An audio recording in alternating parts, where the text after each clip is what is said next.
বিবাহের সময় যেন বরকে সোনার চেয়ে আংটি উপরে দেওয়া যাবে কি না, ছেলেকে স্বর্ণের জিনিস দেওয়া যাবে না, রৌপ্যের জিনিসও দেওয়া যাবে না। তাকে অন্য কিছু সে দিতে পারে যেটা তার প্রয়োজন, অথবা নগদ টাকা পয়সা দিতে পারে, অথবা আসবাবপত্র দিতে পারে, ঘর বাড়ি, ঘর সংসারে যা লাগে সেটাও দিতে পারে। তার অনেক পয়সাও দিতে হয়, গাড়ি বাড়িও দিতে পারে অবস্থা অনুযায়ী। কিন্তু ছেলের পক্ষে কিছু দাবি করতে পারবে না।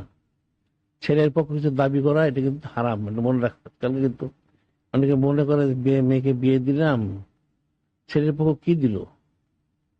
আবার অনেকে মনে করে ঠিক আছে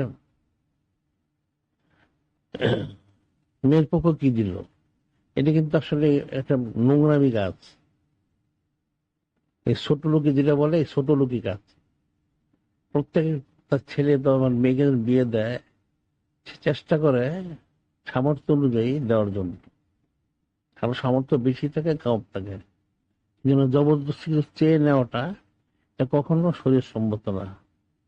মেয়ের পক্ষে দাবি করতে পারে, ছেলের পক্ষে যদি সামর্থ্য থাকে তাহলে যেন দেয়। আর যদি সামর্থ্য না থাকে যেন বুঝিয়ে বলে যে আমার তো সামর্থ্য নেই, যখন সামর্থ্য হবে আমি পারলে সেটা দিব। যদি পরে ছেলে পক্ষ দিতে নাও পারে, যেন জবরদস্তি করা কখনই ঠিক হবে না।